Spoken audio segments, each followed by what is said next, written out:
Hey guys, it's Trisha from Antidote. So today I'm going to talk about what you guys are going to do now that you've decided to go ahead and have a colonic and you've made your appointment. Okay, so this is for my first time colonic getters, not a real word. But what I need you to do first is you're going to fill out your paperwork. So somewhere along the screen you're going to see a button that says initial consultation paperwork. So there's some crazy questions on here. If you don't have the answer, don't worry, but print this off, fill it out, and bring it in. If for some reason you don't have a printer, if you can just come about 10 minutes early to your appointment so that you can fill this out, okay? And again, if you don't have the answers to everything, we'll go through it together. Okay. I want you to watch this video in its entirety because I'm going to kind of explain everything that we do so that when you get in here for your procedure, we can kind of just move and get you right on the table and spend that good quality time here on the table. I want to tell you a little bit about what to do before the colonic. So one, again, most important, fill out your paperwork. We need your health history. Two, go ahead and eat a light meal. Everybody always asks, oh my gosh, should I fast? I shouldn't eat anything, right? That's not true. If you stop eating, your body is going to stop your digestive system from moving along. So go ahead and eat a light meal, have some protein, have some light carbs. Just don't do real heavy. Probably wouldn't feel great to have a giant cheeseburger before you come. Make sure that you're hydrated. Go ahead, drink that water, as I want people to do all the time, no matter what. But don't drink so much that you feel like you are going to float away and we're going to have to stop the procedure for you to go in and go to the bathroom, okay? Wear comfortable clothes. So this is, you're going to be taking your lowers off, but you'll be here with your uppers on. Go ahead and wear, people ask all the time about socks. Do I wear socks? Go ahead and wear socks if you want. Don't wear them if you don't want. Doesn't matter, but go ahead and make sure you're still in something comfortable. So how this works once you're actually in the room. You're going to come in, you're going to go use the bathroom, okay, and it's your private bathroom while you're here. You're going to come back out. We have a table. The table is right here. There's a towel on the table. You're going to already have your lowers off. You're going to drape the towel over you. Okay, you're going to start with laying on your side facing the wall.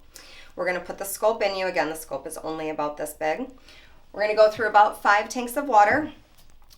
With that, only about a gallon and a half actually goes in you. It's an ebb and flow the whole time. Your body is what pushes everything out of you, okay? So it's the peristalsis from your colon. Peristalsis is that movement when you swallow your food and everything works its way to your belly and then down through your intestines. That's what's pushing the waste out.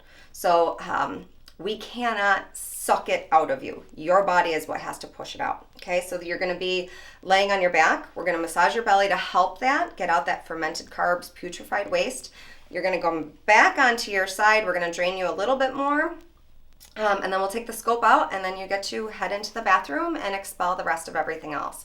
Again, don't worry when you go to the bathroom. Everything, once we take the scope out, everything closes up. You're not going to leak on your way there, okay? So I just want to give you a quick rundown of what actually occurs when you're on the table. You'll be on the table anywhere from 20 to 40 minutes depending on what is coming out of you. We can tell also where the water is and what is coming out based on, sometimes it's round balls.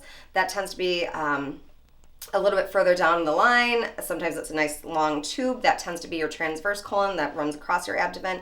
And then if it's very liquidy, that is from closer to where your cecum is, where your small intestines meets up with the large intestines, okay? So that way you know kind of where we are in the system. So now that you've had the colonic, we do want you to follow a dietary plan. That's a super simple dietary plan for life, okay? This makes you healthy.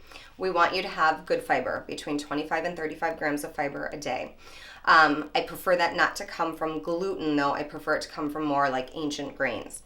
We want you to have healthy fats. Avocados have a lot of fiber, which is great, but healthy fats such as olive oil, don't cook with your olive oil. Just use that to drizzle on salads and things like that. Nuts and seeds are great, provided they are more of a raw form versus a roasted form. Fermented foods, I've talked about that before with the probiotic level. So it has to be like a raw sauerkraut, kimchi, your sauerkraut that's cooked in a can at the grocery store, that won't work. It's got to be a raw version. So kefir, sometimes you have to be careful. They can add a little too much sugar to kefir. And so just kind of be aware of that.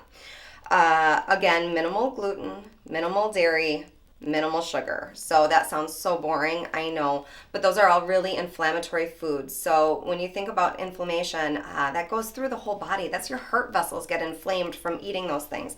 Don't add more stress to your body. So if you can try to keep that a little bit less, that works out great. And there's a ton of recipes out there to go ahead and kind of find ways to get that flavor without feeling deprived. Now, whole foods, absolutely the way to go, and fruits and vegetables. I cannot speak highly enough about them. If you don't like them, find some recipes. Again, Google, Pinterest, those are your friends. There's no reason not to eat some veggies. You can find something that you like, I promise. Chew your food. Super important for everybody to chew your food. It makes the digestion happen up more in your stomach. And then it also, when you chew, it releases enzymes that help break everything down more up high in your stomach, so that when it gets down to your lower intestines, your body just has to absorb the nutrients instead of trying to digest everything to push it out. Drink your water. I am not even a big fan of water, so I have to put things in it. So usually lemon, ginger, and cucumber is a really good combination. Oranges with cinnamon sticks. Do fun things to your water. Do herbal teas, okay? So your body can't push this junk out if you are not hydrated enough. Also, your liver cannot clean your blood as well, which is a big deal when you really think about it. So that's, get your hydration in, and then also minimal caffeine. So caffeine dehydrates the body. If you do have to have caffeine, have another glass of water to kind of counteract it, but try to avoid caffeine. A lot of people say, oh, but I always go then right after I had my cup of coffee. That's actually not helping your body. Your colon is going because it got ticked off from the coffee. We would like to avoid that. So try to reduce down your caffeine and kind of increase your other methods of hydration, okay?